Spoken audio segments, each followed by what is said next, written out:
All righty, how you guys doing? Woo! Turn to somebody and say, welcome, piece of garbage. Anyway, can you believe that? I tell you what. Good to see you guys. We're going to get started here in a second. We're going to get this screen all flipped over there. Exciting screen of doom. How you guys doing? Good. Great. For pieces of garbage. Yeah, what's up with that? I'll tell you what. Garbage is always good, doing good. I said garbage is always doing good. Okay, that's good. Mm-hmm.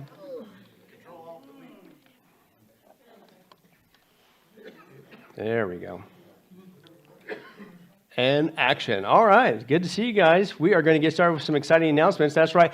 Lord willing, the 31st is going to be a prayer night here at Sunrise Next Door, put on by the Sunrise Prayer Team and the Called Out Ones. So if you'd like to come for about an hour and a half next door, and if you'd like to pray during that time while some rotten stuff is going on, might not be a bad idea, something that Christians should do, so consider that as well. Also, red light therapy, again, we are highlighting the new one. What is it called? That's right, Photon Red Zone. That sounds manly. It sounds like football. It sounds like the right time of the year to be making this advertisement. That's right. So, but if you guys see there, anti-inflammatory, increased blood flow, relieves pain, stimulates hair follicles, increased energy, scar and skin repair, and fat loss. This is the one that is so intense. I'm not joking.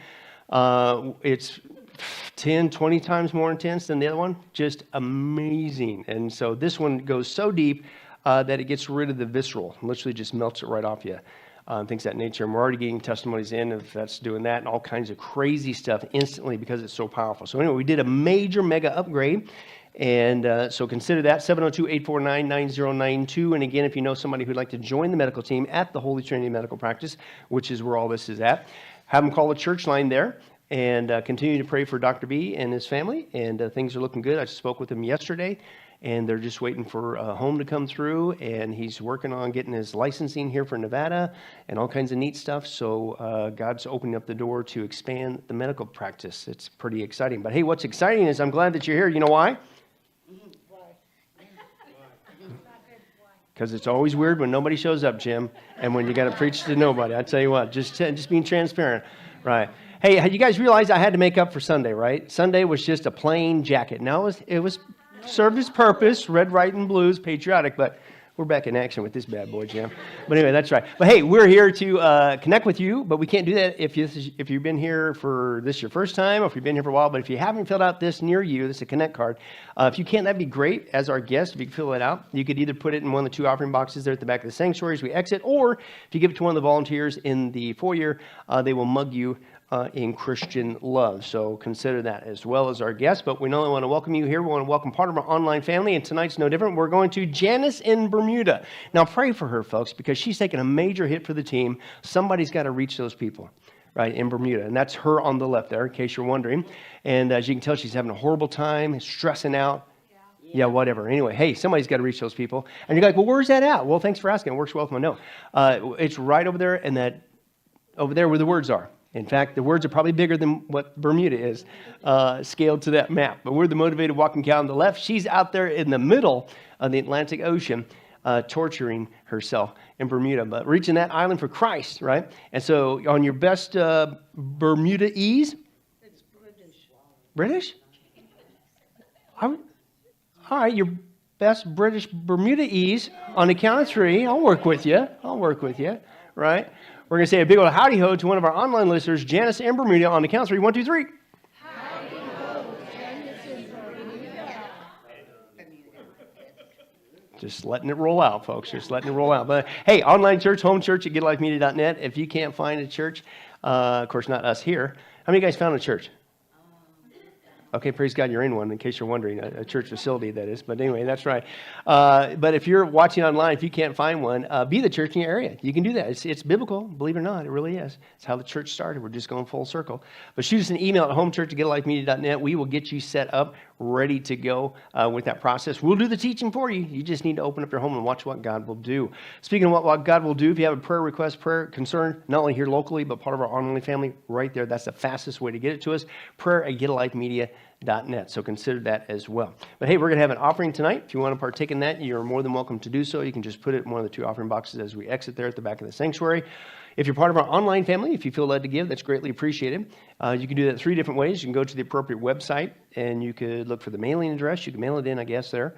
Or there on the website, you should see Donate or Give. You can click on that. Or even now, there should be a number that's appearing on your screen. That is your texting option if you want to text give. So let's pray for that, and we'll pray for our study. Father, we love you, and thank you so much for tonight. Thank you for another opportunity to go to your word and learn more about you and become hopefully and prayerfully stronger, more effective disciples, disciplined learners of your word. Not so we can sit on it, not just for us, but we need to get busy sharing with our world, especially on the topic we've been on, an apologetic study, because we live in such a scoffing, skeptical world. And so thank you for allowing us the privilege to get equipped to share your truth with those around us. But we also thank you for the privilege it is that we can give of our time, as well as our tongue, our talents, and sometimes even our treasure. And so we just pray that if we give tonight, God, you bless it, that you be glorified in it, that we, your church, would have whatever we need here at Sunrise to keep moving forward for you in these last days. And that lost souls be won for you, whether it's here in Las Vegas, the Henderson area, whether it's where Janice is at in Bermuda, wherever you'd have us to share your truth, God. May lost souls be won for you as a direct result of this offering. And God, now may we offer up not just our ears, most importantly, offer up our hearts. What good is it to be just a hearer only of your word and not a doer? It's a waste of time. So help us to obey what you would share with us today. Help us to get equipped, to share with the people around us. And they're not just being lied to, they're being brainwashed. And specifically, it's a spiritual battle. They're being brainwashed against you, the one they need the most. And so help us, God, as Christians, to take this battle serious, to get equipped as best as we can, to share from any angle we can, to be the most effective witnesses we can in these last days.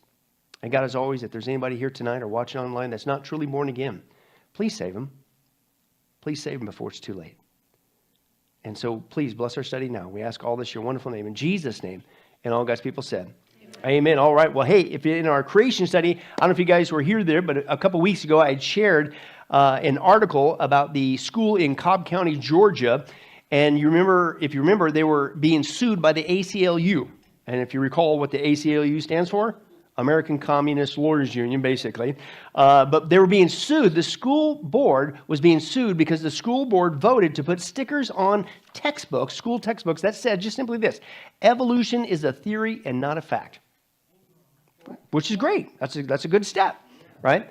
But they got sued for it, okay? And believe it or not, they went to court, and here is the ruling from the judge. Let me read this to you.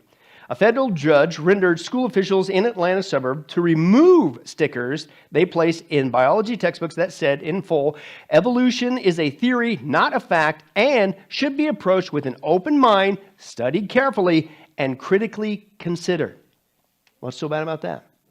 But in a 44-page decision, a U.S. District Judge, Clarence Cooper, concluded that the stickers, watch this, although worded to avoid religious references, they amounted to an endorsement of Christian fundamentalist and creationist beliefs. Cobb County authorities expressed disappointment in the ruling and said in a statement that the school board would consider an appeal, good, but because they said that textbook stickers were, quote, a, listen, reasonable and even-handed guide to science instruction, listen, and encourage students to be critical thinkers. But the judge ordered that the stickers be removed, listen, and removed immediately, and forbade school authorities from distributing them in any form. Interesting. How could that judge order a sticker that encourages kids to study science, known facts with an open mind, and to think critically? How could he say, you better get that out of that textbook right now? Last time I checked, wasn't that the purpose of an education? To study facts and have a critical mind and think things through, okay?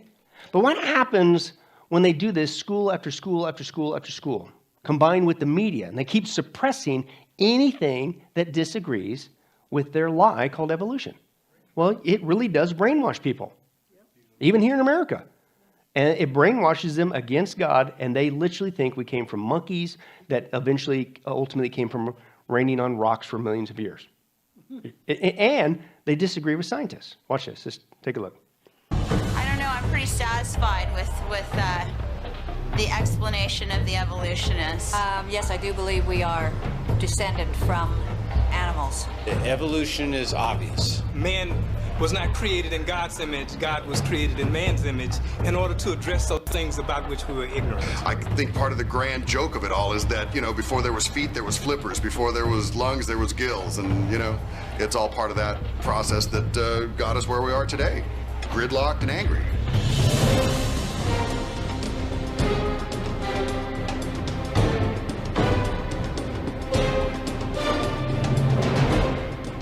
I sometimes wonder why anybody talks about anything else, because this is the most interesting topic there is.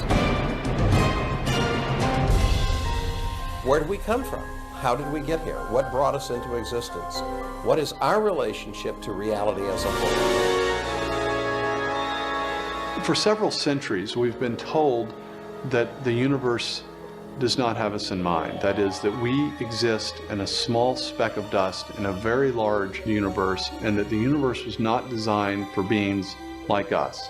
Our argument suggests something completely different. It suggests that the universe was intended, that the universe exists for a purpose. The laws of physics are balanced on a razor's edge for life to occur. What you have is a universe that is not only finely tuned for life to occur, but also has a beautiful, elegant mathematical structure, and a structure such that we can discover that structure. There's something about the universe that can't be simply explained just by the impersonal forces of nature and atoms colliding with atoms. And so you have to reach for something beyond the universe to try to account for it. The founders of modern science, like Copernicus and Kepler and Galileo and Newton himself, believed that the universe was the product of a mind, that it was intelligible to beings like ourselves because the universe itself was the product of an intelligent being. I was trained in journalism and law to respond to truth. I had to take a step of faith in the same direction that evidence is flowing. You don't have to commit intellectual suicide to come to the conclusion that there is an intelligent designer. Because today, science is pointing more directly and more powerfully toward a creator than any other time in the history of the world. And why is that happening? Because we live in an age where we have technology that we could see these things out in the telescope. We could also go to the other end of the spectrum that we've been in on our journey, all the way down to the microscope. We have the science, the technology that we can see design in everything. And so our generation has the most obvious information that everything was designed, which implies what? A designer. Now notice how that video ended. It was scientists, including a journalist, being honest with the science that they're discovering leads you to what? There has to be a God. But at the beginning of the video, it showed what? People completely brainwashed, saying the exact opposite. There is no God. How could that be? You got scientists saying, no, it's obvious there is a God. And then these guys saying, no, science, it's because it's being suppressed. This is why they're doing this. We live in a time, as they said, we got more information, more ways. Listen, in the last days, isn't that just like God? When he's getting ready to bring the hammer down, he produces a generation that has the technology to have more proof about his existence. And so what's the evil one do? Do everything he can to cover it up so that people can stay brainwashed thinking that there is no God, right? And then that's just the tip of the iceberg. I want to share with you, then I'm going to give you a little teaser because Lord willing, if you're still alive, so here you're going to have a whole big time study on this. We're being lied to on the issue of dinosaurs too. Shocker, okay? And let me just show you just how much we're being lied to. And they're covering this up too. And it gets worse each week because they keep finding more and more studies. And this is the article. Massive dinosaur what? Soft tissue discovery in China includes what? Skin and feathers. How could you still have skin and feathers on a dinosaur when they're supposed to go out of existence 65, 70 million years ago or more? Watch this. A fossil bed in China is being called Jurassic Park has yielded perhaps the greatest dinosaur soft tissue discovery of all time. According to media reports, nearly complete skeletons have been discovered that include even the skin and feathers. But of course, if dinosaurs really existed tens of millions of years ago, this should be absolutely impossible. Needless to say, this shocking discovery is once again going to have paleontologists scrambling to find a way to prop up the popular myths that they've been promoting, i.e. evolution. What they have been telling us simply does not fit the facts. The truth is that this latest find is even more evidence that dinosaurs are far, far younger than we have traditionally been taught. Quote, in fact, we are now starting to find dinosaur soft tissue all over the place. Now, with the flood that happened about 4,500 years ago, you could probably still have soft tissue, especially if it was a rapid burial preserving it. But there's no way in the world you can have that if it was 65, 70, 80 million years ago. This is what they're covering up. And folks, it's not just soft tissue. They find blood cells and stuff of that nature. It blows their whole theory out of the water. As you can see here, watch this. Now take a step into the world of evolutionary science. According to evolution's assumption-based geologic timetable, since dinosaurs supposedly became extinct 65 million years ago, any dinosaur fossil found in the ground must be at least 65 million years old. But what if the fossils don't appear to be that old? What if, when inspected by scientists, various dinosaur bones around the world were discovered with highly fibrous, flexible, and resilient bone tissue that, when stretched, returns to its original shape? What if proteins such as collagen were found along with hemoglobin, elastin, and laminin, as well as cell-like structures resembling blood and bone cells? Would evolutionists come to a similar conclusion as most everyone would about a marathon running 130-year-old? Apparently not. In the last several years, scientists have reported unearthing a variety of dinosaur bones from around the world that are not completely fossilized and which contain intact protein fragments, including ones known as collagen and elastin. Amazingly, once the minerals are stripped away from the soft tissues, the researchers have been able to squeeze round, dark red, microscopic structures from what is thought to be dinosaur blood vessels. However, since according to one evolutionary author, proteins in tissue normally degrade quickly after an animal dies, research on soft tissues remain controversial and contentious. Since evolutionists published their findings of soft tissue in 2005 and 2007 about allegedly 68 million-year-old T-Rex soft tissue, a much more thorough study has been done on a supposed 80 million-year-old fossil from a duck-billed dinosaur. What did researchers find? This time, an even larger number of protein fragments were found. After using chemicals to dissolve away the minerals, scientists have seen what appears to be a network of soft, transparent vessels, cells, and extracellular matrix. One Harvard Medical School biochemist independently confirmed the presence of collagen, as well as laminin and elastin, two proteins found in blood vessels. Any strong, marathon-running, dark-haired, fair-skinned, wrinkle-free, 20-year-old looking modern man who claims to be 130 years old would be discredited immediately. Science and common sense would demand that the 130-year date be rejected. But what about the dates evolutionists give us for these rather young-looking dinosaur bones? Bones with what one evolutionist called miraculously preserved soft tissue. Now that the once controversial and contentious dinosaur collagen has been confirmed, are leading evolutionists reconsidering the age of dinosaur fossils? Are they considering the possibility that dinosaurs may have lived hundreds or thousands of years ago rather than 60+ million years ago? Apparently not. At least not in their writings. Evolutionists are eerily silent about this blatant contradiction. How can dinosaur fossils, reportedly 80 million years old or 29,200,000,000 days old, contain collagen, hemoglobin, elastin, and laminin, as well as cell-like structures resembling blood and bone cells? The problem is not with dinosaur bones. Repeated studies over the last several years have verified the presence of soft tissue. The problem is with the assumption-based evolutionary dating methods. Dinosaur bones are not 80 million years old. Based on what? You Christian fundamentalists trying to cram your religion down our throat. You anti-science people. No, based on science. Based on what we find. How come that's not in the news? How come that's not the leading new class that they're having in secular schools today? It's because it's being suppressed, which is exactly what God said these people would do. Like that judge, like the establishment, like the secular school system, that's what they're doing. Now, the problem with that is what? What's the Bible say? Those who suppress the truth about God's existence, what are you really doing? It's time to get a new hobby.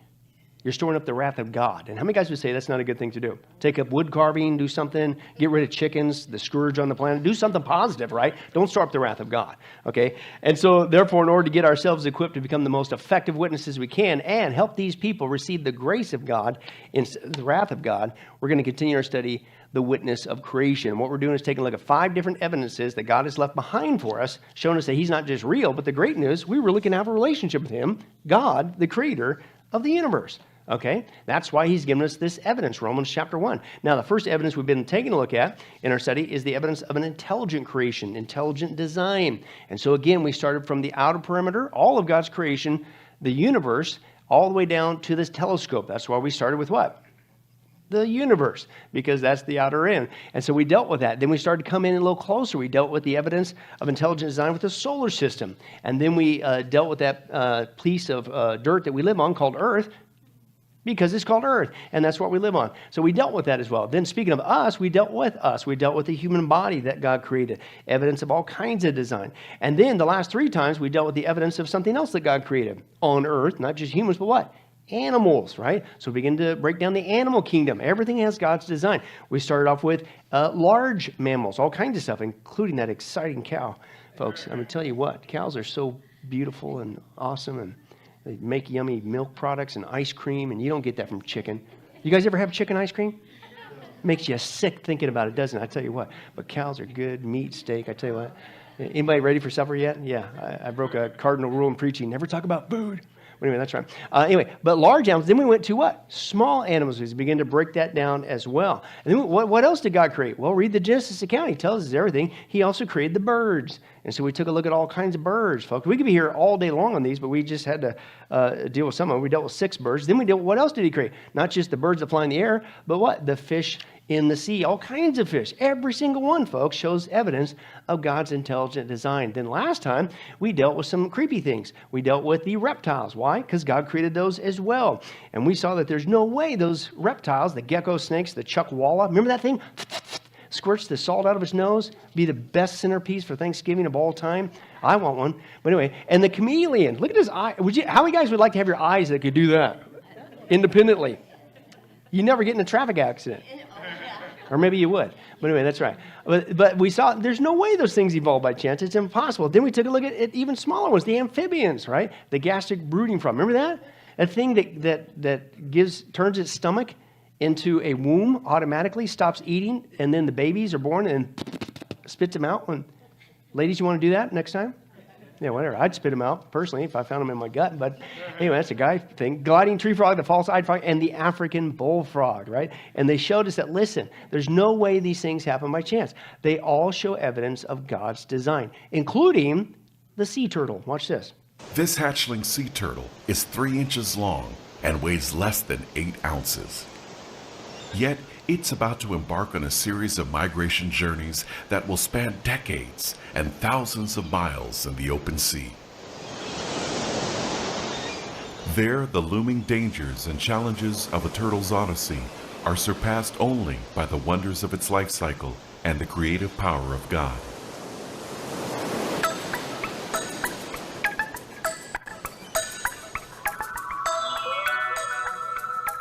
This story begins in hidden nests, buried in beaches from Central America to the southeastern coast of the United States.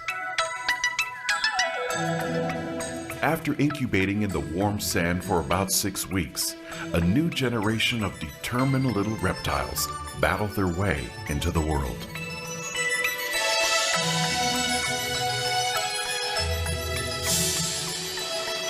Guided only by instinct, the young turtles frantically race toward the incoming surf.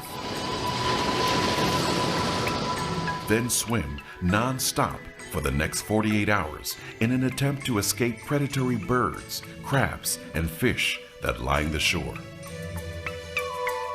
But immediate survival is not their only objective. During these first 2 days, they will undergo critical preparations necessary for life in a vast and unfamiliar liquid universe.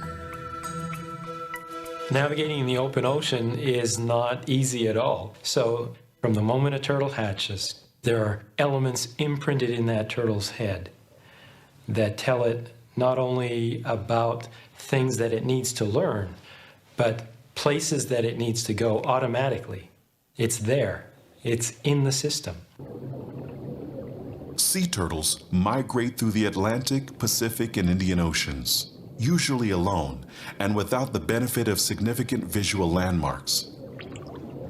To navigate, they rely on a biological system calibrated to work in concert with an invisible shield that surrounds the Earth.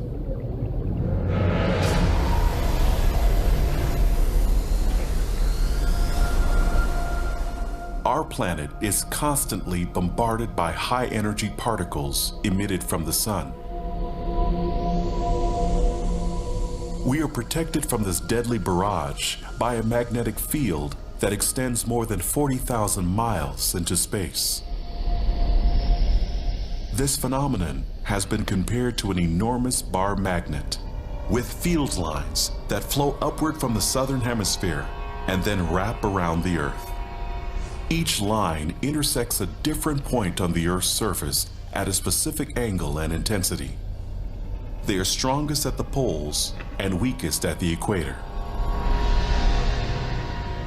Together, they create a distinct pattern that can be charted as coordinates for the latitude and longitude of any location on the planet. From the moment they hatch, we think that they may be imprinting on magnetic fields. They're able to detect both intensity as well as the angle of inclination for the potential to imprint on that particular nesting beach and a very specific latitude and longitude.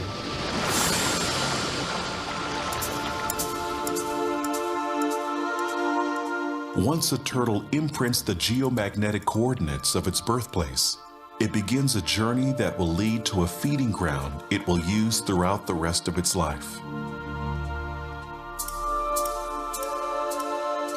For a turtle born in Costa Rica, for example, this home range could be a coral reef in the Dominican Republic more than 1,000 miles away.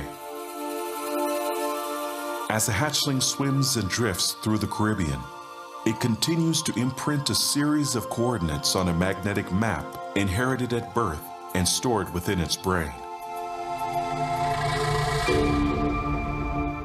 Once the turtles enter the water, they are detecting magnetic fields as they're drifting. So they're obviously picking up waypoints along their drifting existence over those first 2 years or so. And it's those waypoints that essentially they're going to use in a reverse manner when they leave the foraging grounds 15, 18, 25 years later to then make their way back essentially to the nesting beach. This whole idea of migrating thousands of kilometers across open oceans. It's very difficult to imagine, but turtles are still nevertheless able to find their way back to sometimes within meters of where the nesting beach may have been. When we pause to consider the biological design of a sea turtle or any other living organism, the detail and precision so evident in nature can inspire us intellectually and spiritually.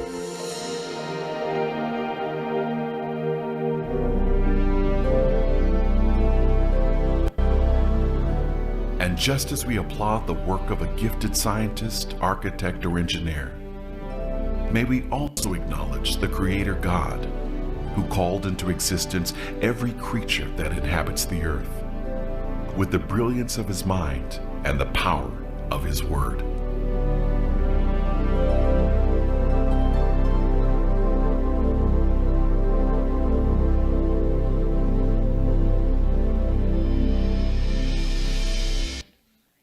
Man, we can't even find our way out of a mall sometimes. How many times do evolutionists, they're big on, save the turtles, which I'm not against that, whatever per se. But here they are as evolutionists trying to save these turtles, looking at one of the most amazing evidence that there is a God. There has to be a God. Can you imagine conceiving a baby here in Las Vegas and then giving birth to that baby in New York, and as soon as it's born, leave, and then that baby, as soon as it's born, immediately not only has a desire, but makes it back to Vegas all on its own. That's what's going on here, folks, on a massive scale. And you're going to say that evolved? I don't think so. It's amazing evidence of God's design, which leads us to the next exciting creatures that I'm looking forward all week to bug you with, and that's this, the bugs. Because God made everything, man, including those little creepy crawly things on the ground, right? Even they. Again, as we go from the telescope down to the microscope, we get smaller and smaller as we go. Everything, folks, shows God's design, including the bugs. But don't take my word for it. Let's listen to God's. Believe it or not, in Revelation, we've been in the creation account, Genesis, but Genesis, the first book, Revelation, the last book, also talks about the importance of God being honored and glorified for what he has done. And that includes being the creator of all things. Revelation chapter 4. And if you're wondering the context here, this is the throne room scene of heaven, Revelation chapter 4. And this is after the rapture, as John says, come up here. And most of us as teachers of the book of Revelation, prophecy teachers, would say that's not by chance. It's a perfect, the things which were, chapter 1, the things which are, the churches, 2 and 3. Next thing you know, come up here. That's the church, 4 and 5. And then chapter 6, that's when the hammer comes down, the 7-year tribulation starts. But we're gone. Again, pre-trib, just let the text speak for itself. But we're up in heaven as the 24 elders, as we're going to see in a second. But notice what we're doing in heaven, right? Revelation chapter 4, verse 6 through 11. Verse 6 starts off and simply says this. Also before the throne, God's throne, there was what looked like a sea of glass clear as crystal. In the center around the throne were 4 living creatures, and they were covered with eyes in front and in back. The first living creature was like a lion. The second was like an ox. The third was like the face of a man, and the fourth was like a flying eagle. Each of the 4 living creatures had 6 wings and was covered with eyes all around, even under his wings. And day and night they never stopped saying what? Holy, holy, holy is the Lord God Almighty, who was and is, and praise God, is to come. Now, whenever the living creatures give glory, honor, and thanks to him, i.e. God, who sits on the throne, who lives forever and ever, the 24 elders, that's you and I, fall down before him who sits on the throne and worship him who lives forever and ever. And they, us, we lay our crowns before the throne, and here's what we say to God. You are worthy, our Lord and God, to receive glory and honor and power. Why? Because you created what? All things. And by who? Your will, not by chance, they were created and have their being. That's an act of worship. You see the living beings there mentioned surrounding God's throne. They're worshiping God. They're declaring day and night nonstop, God, here's what you need to know. He is holy, he is holy, he is holy. Let me say it again. He is holy, he is holy, holy. They just keep it up. But when it comes to our part, yes, of course, God is holy, holy, holy, but he also deserves, listen, worship, glory, and honor. Why? Because he's the creator of all things. All things. And by his will, they were brought into existence. And that's the awesome thing. That's exactly what kids get in school today. No, what does evolution teach? Right? Do they say, oh yeah, look at all those little things that God made, including the bugs that exist for the glory of God Most High? No, they say, look at all those tiny little bugs that evolved from chance and a blob of slime. So again, hey, you're free to believe what you want to believe. But how about we take a look at not only the scriptural evidence, since they don't want to seem to listen to that, let's take a look at the scientific evidence. And let's see who wins the game. Is there any evidence that God created, yes, even the bugs? Right? Who's got it right? What does the facts, what does the science say? And we're going to do 2 categories on those tonight. And we can be here all day on these things. But we're going to start off with the flying bugs. Okay? The flying bugs. Let's take a look at some basic facts, just a few of them, all we have the time for. And you tell me they accidentally buzzed on the scene. I don't think so. Okay, we're going to start off with this one, the monarch butterfly. Watch what this thing does. Like clockwork, every November, a spectacular journey comes to an end. As millions of monarch butterflies travel thousands of miles to reach this patch of forest in the Sierra Madre Mountains of central Mexico. Here, they will spend the winter safe from the freezing temperatures where they were born.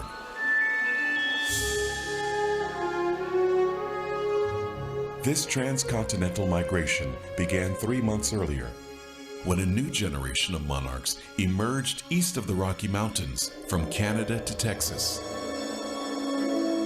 Then, by late September, most of them departed for an overwintering site they had never seen before. Their route south funneled the butterflies through the Midwestern United States. Traveling more than 50 miles a day, they navigated precisely with their solar and magnetic compasses and internal clock.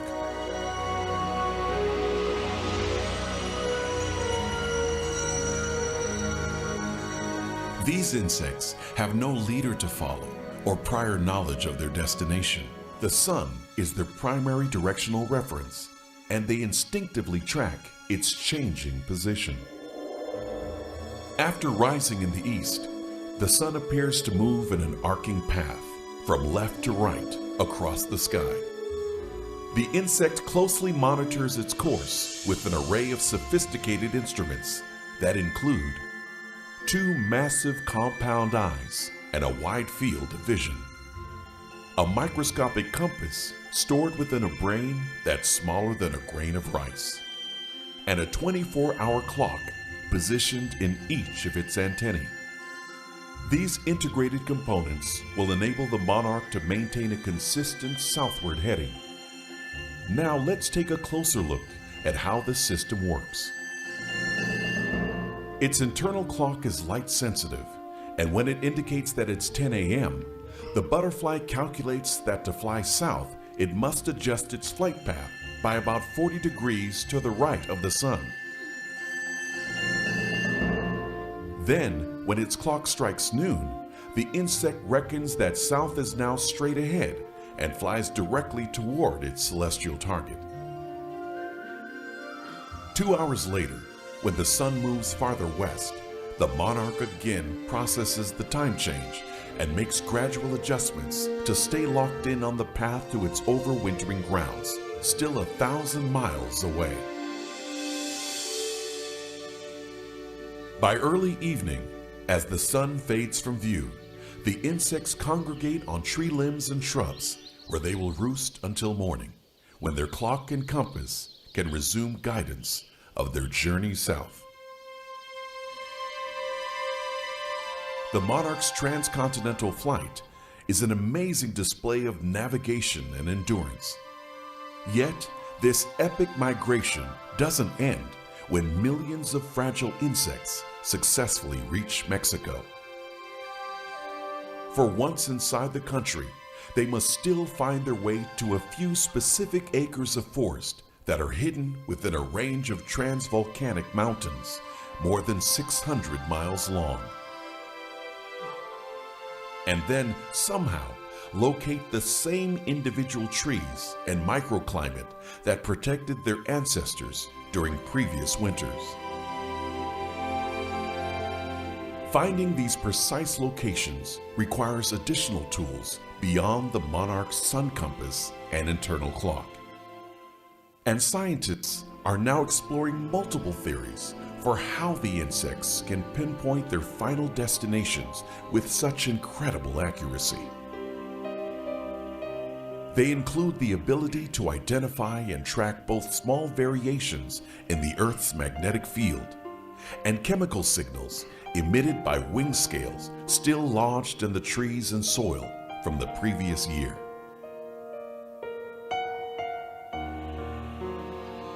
Whatever these studies eventually confirm, 2 things are certain. The monarch's odyssey is a wonder of the natural world, and an indelible fingerprint of the invisible God. For with each wing beat, these flying jewels reveal living proof of a creator who is both artist and engineer. A master craftsman who shapes every organism on our planet into a stunning testimony of his existence and power. This timeless message speaks clearly to anyone with an open mind and a receptive heart.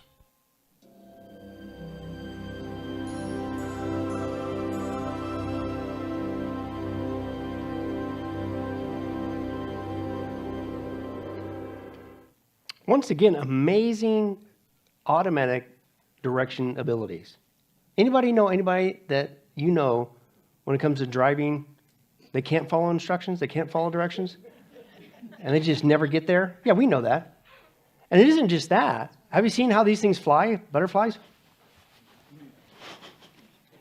Kind of like some of the people here in Vegas, right? Okay, all over the place. But this is pre-programmed instructions. Because we all know that when we buy a computer and all the programs that are on there, I don't know about you, but I'm so glad that randomly happened over millions of years and they just evolved on that laptop. Forget the laptop, but just the programs, and they're just there and it just worked out great.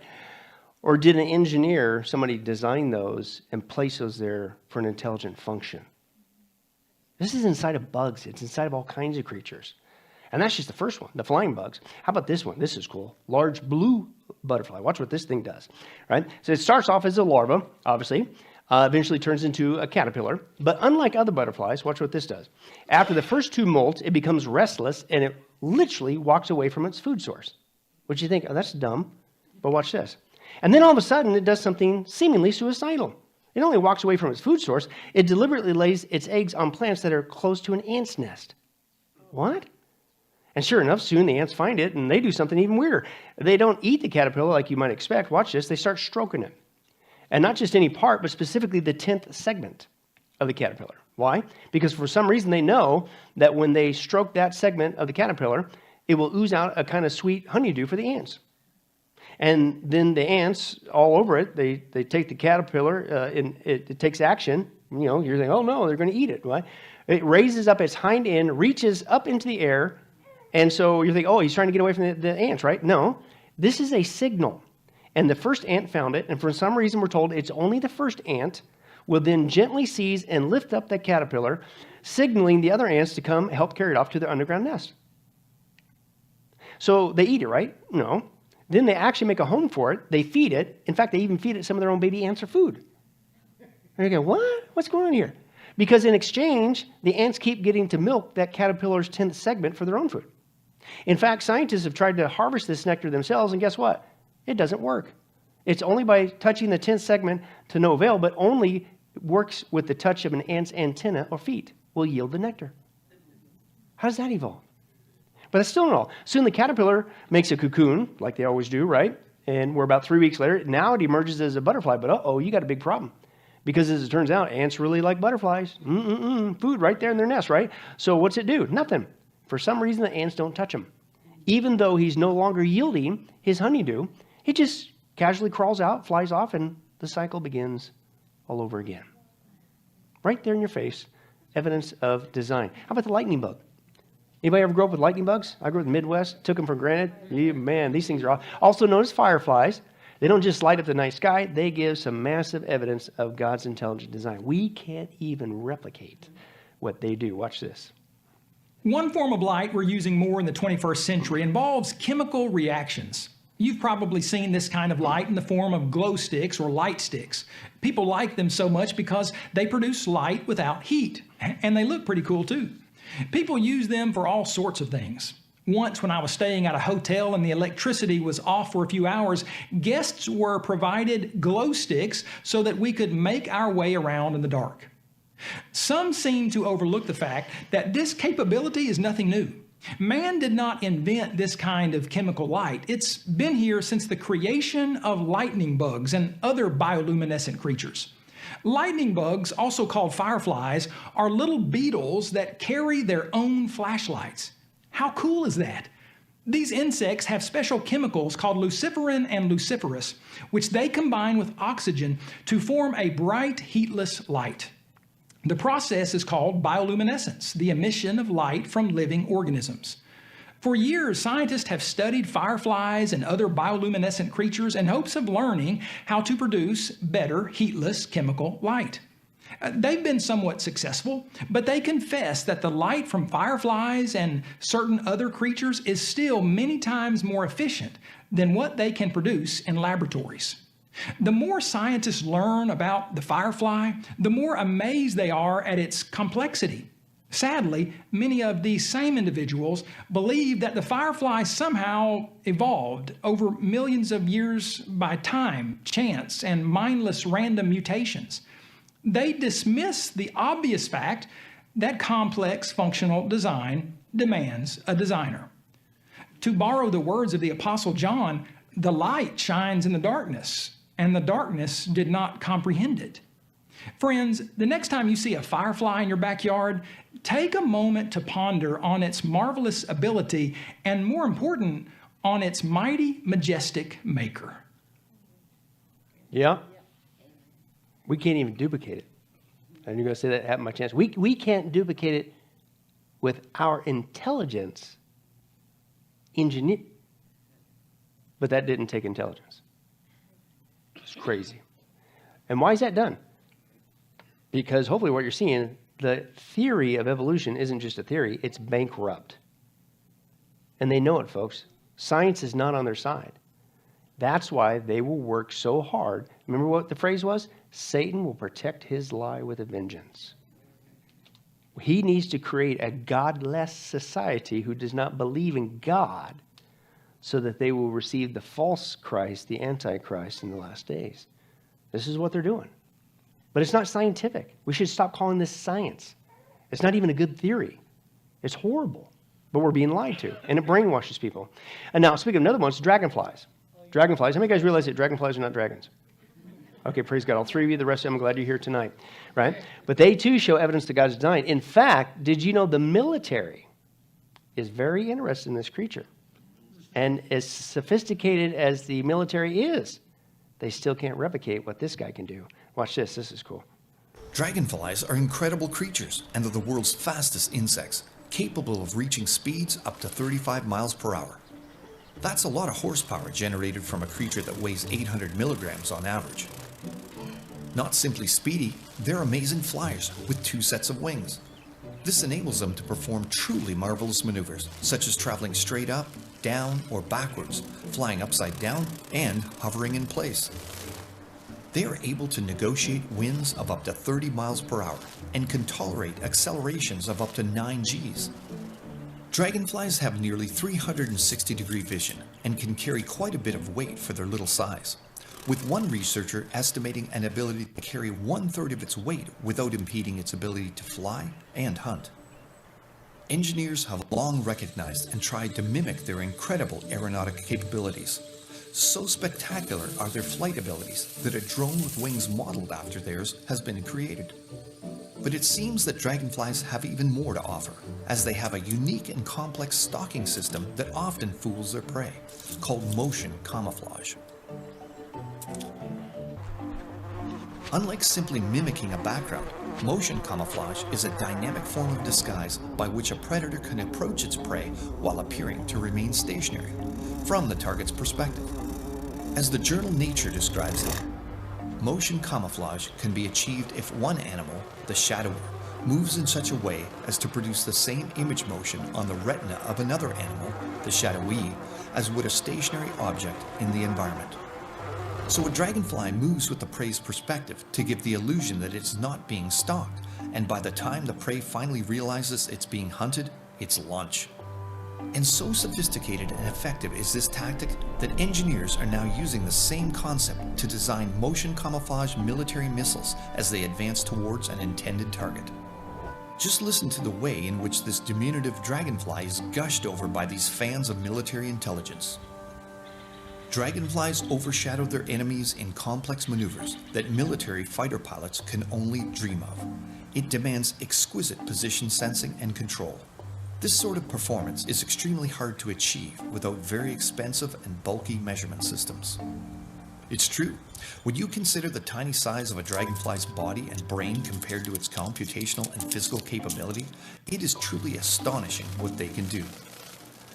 Our brightest engineers on the planet haven't even come close to creating machines and computers that can perform a fraction of their abilities.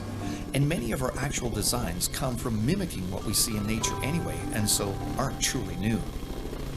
And should someone invent something even remotely close to it, the scientific community would likely shower them with accolades and praise them for their incredible genius.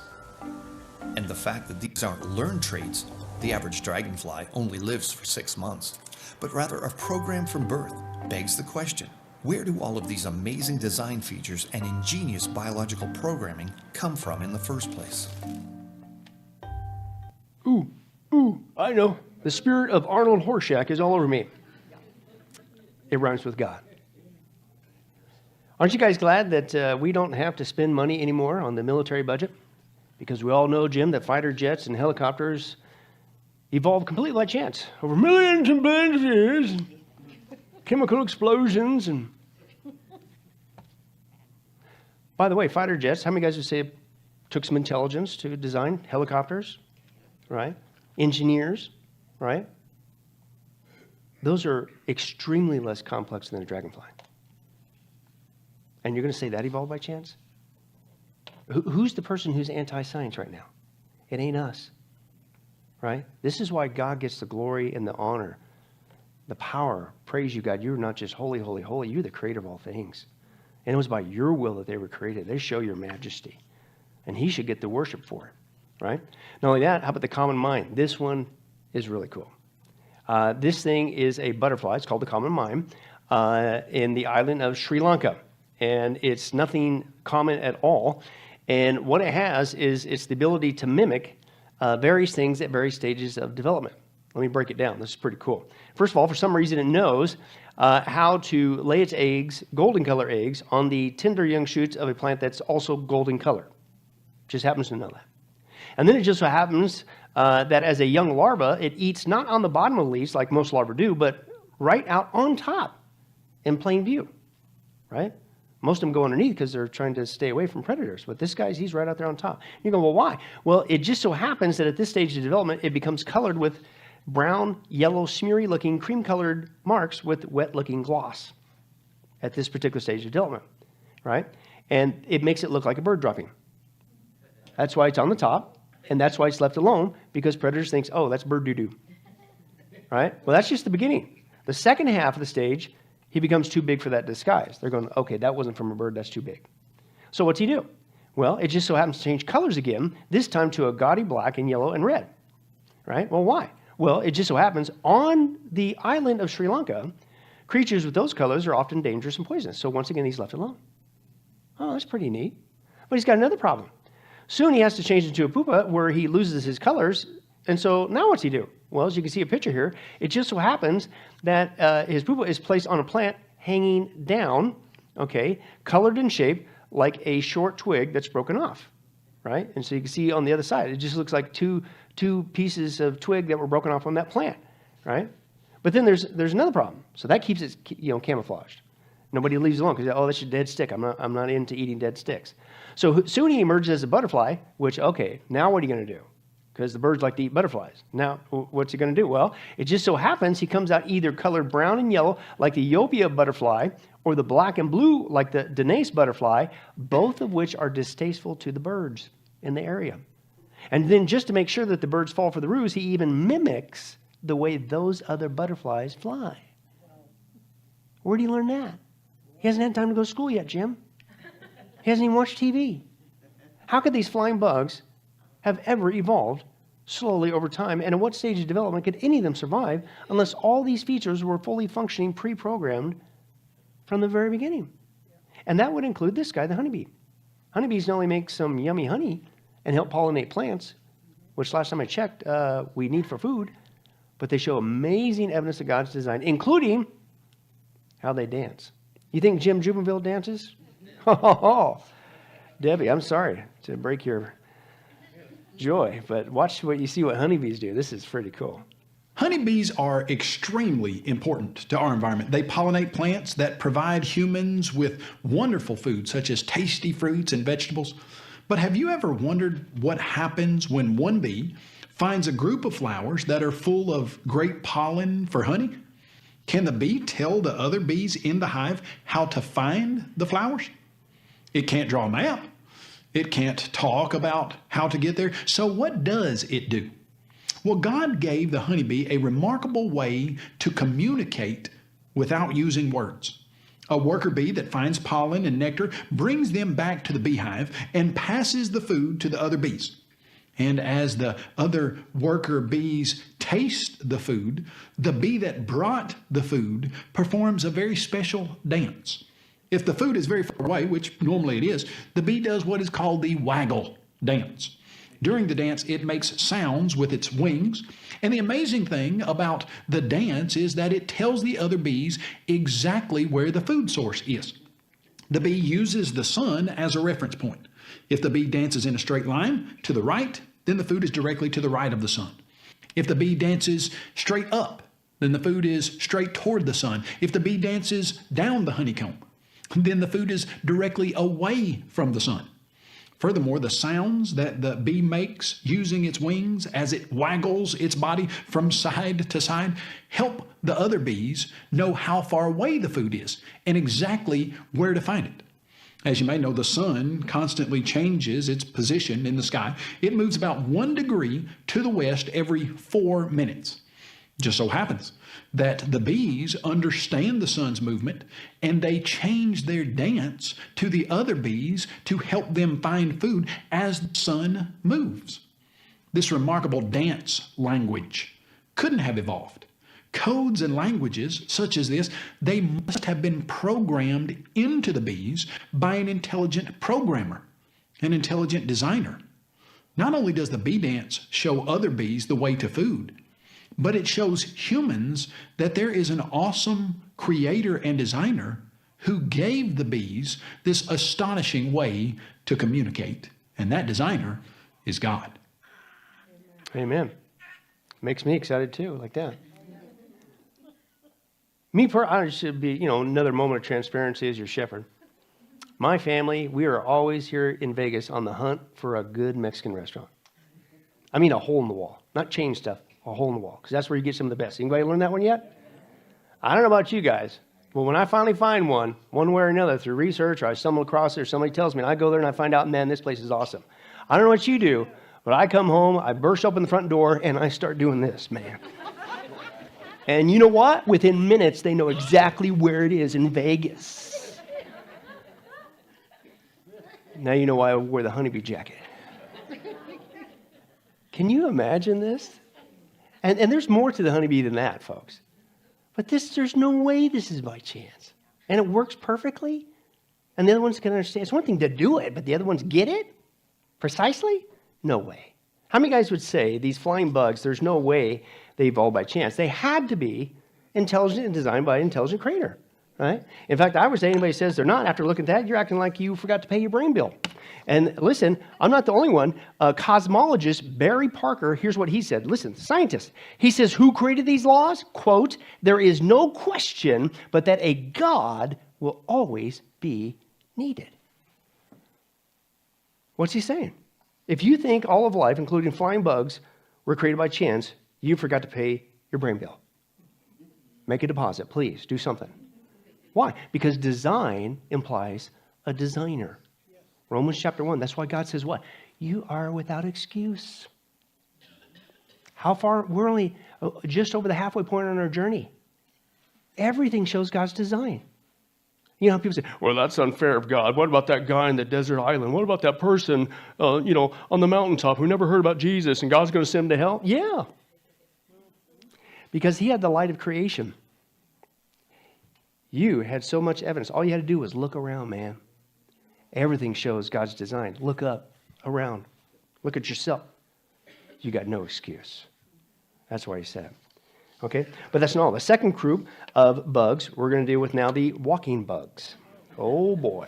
What? Even those guys on the ground? Yeah, Jim, all bugs were created by God for an intelligent purpose. But let's take a look at these guys. You tell me if they accidentally burrowed onto the scene. I don't think so. Starting with everybody's favorite, dun, dun, dun, spiders.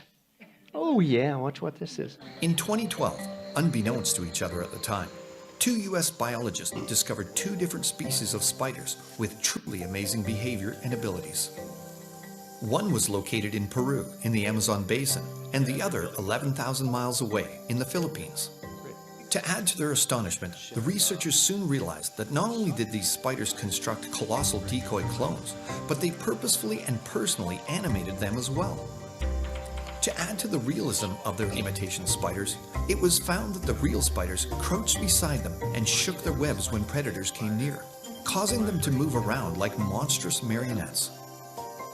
In doing so, they made their doppelganger creations appear to come to life. The result was twofold. Either the astonishingly realistic image of the giant spider provided a menacing warning that scared away creatures that might have dared to pick on the real, smaller spider, or it provided a seemingly big and juicy false target for predators that mistook the decoy for the real owner of the web. Would-be attackers either fled from Big Brother or wound up with a mouthful of mossy mulch for their efforts. Not only is this behavior fascinatingly complex, but it's unprecedented in the animal kingdom. How on earth could a simple spider contain the capacity to carry this out? The fact is, we all know that even the most brilliant computer programmers and engineers on the planet couldn't create and house the micro-engineered programming needed to duplicate these creatures' activities. However, belief in the almighty, all-powerful God of Scripture is so much more intellectually, spiritually, philosophically, and scientifically sound than any compromise with evolutionary musings could ever be. That's just a spider. Those are recent discoveries. How can we not hear about that in the news?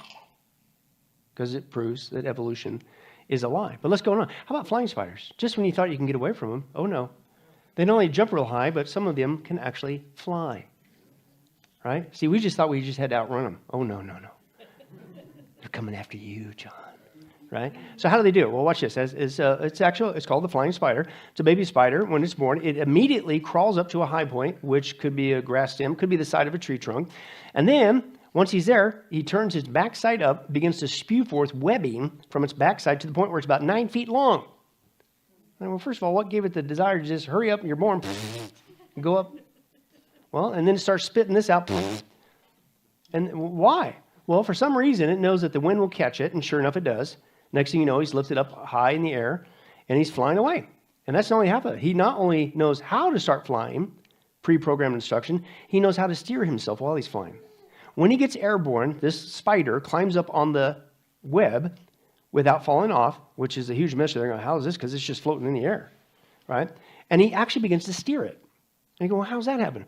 He does it by walking out about halfway onto the line, pulling it, tugging it here and there, reeling in, and you go, well, why is he doing that? Because in this way, it becomes a rudder where he literally steers himself up and down. And the question, well, wait a second. This is a one-day-old spider with a brain 1,000 the size of a pinhead. How can it learn such excellent flying instructions? Well, while scientists are still trying to figure it out, i.e. evolutionists, we know the answer. The flying spider keeps on flying until eventually it lands on something, but only long enough to prepare for another flight until he gets where he wants to go. He doesn't have to pay for plane tickets. This guy's saving so much cash. Ingenious. How many guys wish you could just go with a big thread and take off? I'm going to go visit my family in Pennsylvania. It's crazy. In fact, baby spiders have been found as high as 16,000 feet in the air. Higher than any animal on the planet. I'm telling you, just when you thought you can get rid of them. And this means he can take a trip several miles down the road. He can go to another state, even an island far out in the sea. You can run, but you can't hide, right? How about spider silk? Spider silk is not just incredibly strong. We still, again, cannot duplicate it, although engineers with intelligence wish they could. Watch this. To the average person, a spider's web looks very weak and flimsy, as well as perhaps a little creepy. With the greatest of ease, a person can destroy a web, especially if he's not scared of spiders. So why are scientists so awestruck by the spider's silk webbing? Scientists are fascinated with spider silk because it has the amazing capacity to absorb a strong impact. Think about it. Spider silk is much, much smaller and lighter than the flies and grasshoppers that often fly full speed into a spider's web. Yet the web doesn't break. It stretches, but it doesn't break, at least not usually. Spider silk can stretch 30% farther than the stretchiest known nylon and 40% beyond its original length without breaking. Some spiders' webs are so strong, in fact, that they can even catch small birds, such as hummingbirds. Yes, some spiders will catch and even eat birds. Although it may not seem strong and tough from the vantage point of a human being who can easily tear down a spider's web, pound for pound, the silk from certain kinds of spiders is 5 times stronger than steel and is twice as strong as the material that currently makes up bulletproof vests. Due to its amazing strength and stretchiness, it's been said that you might be able to trap a jumbo jet with spider silk that is the thickness of a pencil. To top it all off, the silk from spiders is waterproof. Spider silk is made up of chains of amino acids, protein, an arrangement that is responsible for the silk's amazing strength. Can you imagine how useful it would be if we could produce our own spider silk? Since harvesting silk from spiders is not very practical, scientists have attempted to make artificial spider silk that could be used in anything from bridge cables to airbags and from non-tear sports jerseys to artificial tendons. We could make soft, lightweight, bulletproof vests for policemen, vests that would absorb more impact than current ones. How have scientists fared so far? Although they've made some progress, one scientist admitted that despite years of research, artificial webbing can't even come close to equaling the amazing qualities of spider-produced silk. Sadly, this same scientist believes that spiders just evolved the capacity to spin silk. Are we to believe that the mastermind behind the light, stretchy, shock-absorbing, tougher than steel, better than anything man-made spider webbing is undirected, accidental evolution? Common sense says no way. Obviously, if scientists must spend countless hours trying to design a way to reproduce spider silk, it's unreasonable to conclude that the natural silk which spiders make is a product of random mutations and millions of years. Spider webbing is God's wonder material. That is, the great architect designed these arachnids with the amazing ability to weave mighty webs, which in turn testify to the spider's almighty creator. You deserve the honor, the glory, the praise. Why? Because you created all things, including that freaky crab-looking thing. Did you see that? That was freaky, man. I'm not a fan of spiders. Let's move on. How about water beetles? Did you know certain types of water beetles not only live in the water, but they could actually run on the water? Oh, yeah. How many of you guys ever tried to run the water? The first step's always the doozy, right? That's about as far as you get. Well, how do these guys do it? Well, watch this. Believe it or not, they do it by manipulating the water tension ahead of them. And you say, well, wait a second, how can that be? Right? There's just as much surface tension in the water behind them as in front of them, so they shouldn't be going anywhere. It's like being on ice here. Right? So how do they do it? Well, it just so happens that some of these beetles come with a small gland at the back end of their abdomens, and then it just so happens that that gland contains a fluid that they just so happen to know how to place a tiny amount of that fluid on the water behind them. And I go, well, why do they do that? Because then it just so happens that that fluid lowers the tension of the surface water behind them, which then in turn is a difference in water tension ahead of them, giving them the ability to literally run on water. How do they figure it out? They haven't been to the university. In fact, it's only because of an obscure law of physics that this difference even pulls the beetle forward. But the question is, how could this tiny little beetle figure out that complex chemical formula for the fluid, much less plan how to restructure his body in order to manufacture that fluid in his gland in the first place? Let alone understand the physics of what he's doing in the first place. What? So the question is, if we humans with our large brains cannot instantly restructure our own bodies, how can you expect a tiny little beetle brain to do it? But it does. How many guys would like to restructure your body? You say, you know what? I'm not even going to use the new red light bed. I'm just going to get rid of all that fat. I'm just going to do it, John. I'm just going to... how did this thing get all this ability internally? A chemical reaction, restructure. Folks, it has to be there fully functioning from the start. There's no way. By the way, mankind didn't even know about anti-surface tension detergents until a few decades ago. Oh, and that was done in laboratories with intelligence, by the way. How about the grasshopper? Grasshoppers, locusts, not only eat massive amounts of vegetation, but they demonstrate God's amazing design. They're literally, watch this. I didn't know this until I got into this research. They literally can turn themselves into another creature and then turn back to the original creature, just like a transformer. No joke. Watch this. This is cool. A great example of this is in grasshoppers and locusts. Up to the 1920s, scientists used to classify grasshoppers as a separate species to locusts. The reason was the significant physical and behavioral differences between them. For example, locusts swarm, yet grasshoppers are solitary. Locusts have smaller legs, wings, and bodies, but have larger muscles and a 30% larger brain than grasshoppers. However, because of recent observations, scientists have determined that they're the same creature that can transform from one variant to another, and back again under certain conditions. The DNA of the two creatures remain identical. Similar to how the fictional comic book character, the Incredible Hulk, transforms from mild-mannered scientist Dr. Bruce Banner into the rampaging green monster known as the Hulk under duress, grasshoppers also undergo a transformation under certain, laboratory reproducible, circumstances and exhibit a sort of Jekyll to Hyde transformation that is truly startling. According to a Scientific American article, serotonin seems to be the spark. In the wild, during droughts, when grass becomes scarcer and more parched as it shrinks, the normally solitary grasshoppers get pushed into smaller areas. As their legs begin bumping into other grasshoppers at a certain point of density, a swarm-inducing serotonin dump gets triggered. A transformation results in behavioral differences and significant physical changes in neural, muscular, and exoskeletal expression that allow them to swarm out of the area.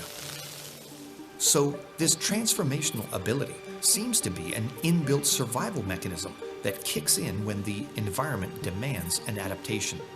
Similar to how in the popular children's show, Transformers can morph from a car, truck, or airplane into a robot and back again, this hidden genetic information is tremendous evidence of design and foresight.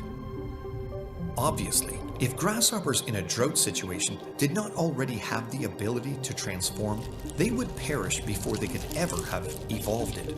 All the more confirmation that the beasts, they will teach you, the birds of the heavens, they will tell you, the bushes of the earth and the fish of the sea will declare to you, the hand of the Lord has done this. Job 12, verses 7 to 9. That is if they don't suppress this from us. Keep it from us so we can be brainwashed. Man, before this, the only thing I appreciate grasshoppers for, the best bass bait you could ever use. In Kansas, I'm telling you, man, use a treble hook right in the back. It sounds gross, and they're still alive. And then they're out there on the water going with this thing in their back. It's just a bug, people. Anyway, so wait, can you imagine? You say, you know what? I'm under duress. Right? I just can't take being short anymore, and I'm pumped full of adrenaline. I'm getting a chemical triggered response, and I'm going to turn myself into an 8-foot-tall NBA basketball player.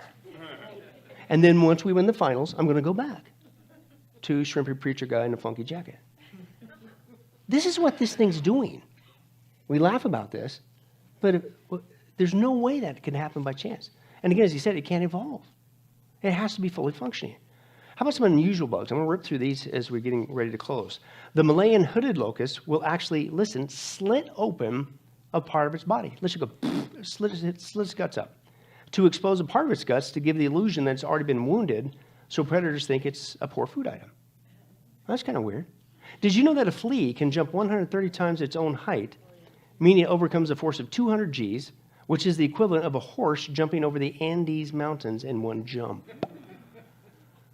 Crazy. Did you know a snail can pull 200 times its own weight, which is the equivalent of a man pulling 13 tons? We have a hard enough time taking the trash out. 13 tons?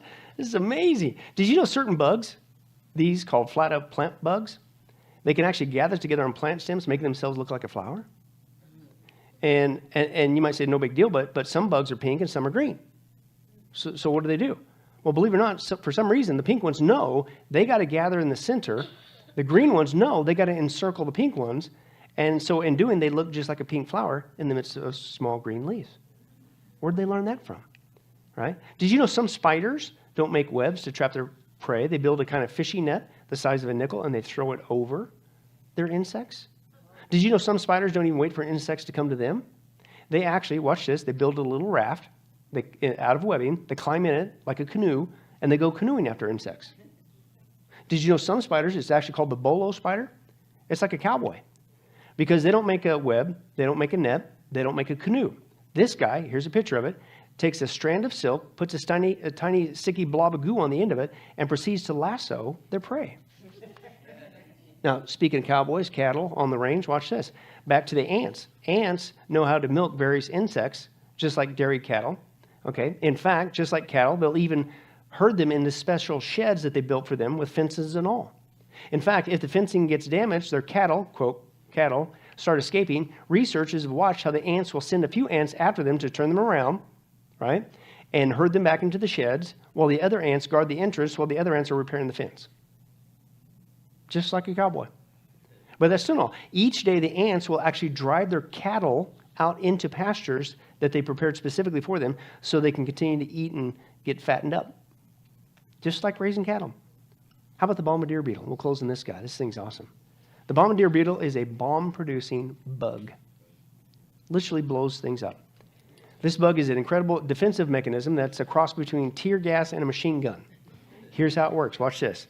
When it senses danger, there it is on top, and a spider's coming up against it, some danger, it all of a sudden starts to mix internal enzymes within one of its body chambers.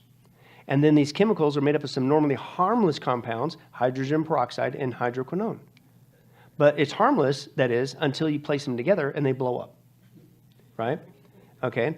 They blow up because it just happens to be the same mixture they use in rockets. This is inside this beetle. But yet the beetle doesn't blow up. Well, what's going on? Well, it just so happens the beetle also has another chemical that he just happens to know how and when to insert with the other two chemicals that prevent it from exploding at that point. He still wants them to blow up later. So then he proceeds to squirt some of this liquid into another chamber made precisely for combustion, where he then secretes other enzymes that cause the hydrogen peroxide to decompose into oxygen and the hydroquinone into a toxic hydrogen. And then just before the instant of the explosion, he combines this hydrogen and oxygen to form water, which is then supercharged, you can see there, to a temperature of 212 degrees, and it's released in a violent explosion. That results, watch this, in a jet-propelling, boiling hot liquid fire that is literally machine gunned at the enemy.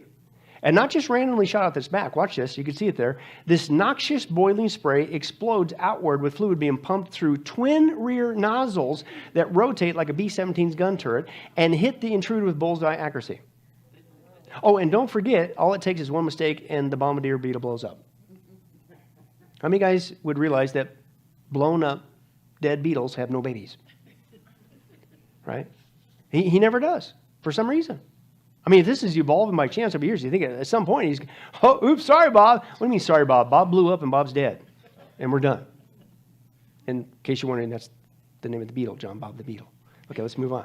But the fact is, the bombardier beetle shows God's amazing design. Watch this. In one sense, beetles are a common bug. That is, they're commonly seen creatures. But don't think of them as unremarkable animals. Beetles do some exceptional things that testify to a grand designer. Consider the bombardier beetle, which has a kind of bomb in its belly. The bombardier beetle doesn't have explosives tied to its back. It doesn't carry around a miniature stick of dynamite. Its insides are not full of nitroglycerin. No, this little bug has tiny glands inside its body that produce two harmless chemicals known as hydroquinones and the more familiar hydrogen peroxide. The bombardier beetle secretes these chemicals into a kind of holding area or storage tank. Then, if the beetle senses danger and is agitated by an attacker, it quickly moves the chemicals from its storage tank into yet another chamber, which could be called the explosion chamber. The beetle secretes special catalyst enzymes into the once harmless chemical mixture, making a toxic spray that reaches 212 degrees Fahrenheit, or 100 degrees Celsius. That's right, the temperature at which water boils. So amazing and effective is this bomb-making abilities of the bombardier beetle that scientists have sought for several years to learn all they can from its intricate design features. In fact, researchers admit that understanding this beetle better could lead to significant advances in combustion research.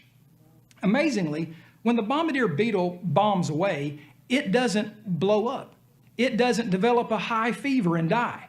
The noxious spray doesn't eat through the chamber walls and kill the beetle. No, the beetle sizes up its attacker and quickly rotates 2 rear nozzles at the end of the explosion chamber so that they point in the precise direction of the attacker. The bombardier beetle then fires the boiling hot mixture toward the enemy with pinpoint accuracy in a high-speed, rapid-fire, machine gun-like fashion at about 500 rounds or pulses of toxic spray per second. Years ago, Time magazine described the defense system of the bombardier beetle as extraordinarily intricate, a cross between tear gas and a Tommy gun. They noted how the special fluid of the beetle is pumped through twin rear nozzles, which can be rotated like a B-17's gun turret to hit a hungry ant or frog with bullseye accuracy. A few years later, Science magazine published an article by Jeffrey Dean and his colleagues who highlighted the fact that the ejection system of the beetle shows basic similarity to the pulse jet propulsion mechanism of the German V-1 buzz bomb of World War II. Evolutionists allege that this amazing insect is the product of millions of years of evolution. Can you imagine the evolution, really, of the bombardier beetle? If this theory were true, then there had to have been a time when the bombardier beetle did not produce a toxic spray. There had to have been a time when it did not store a 212-degree mixture.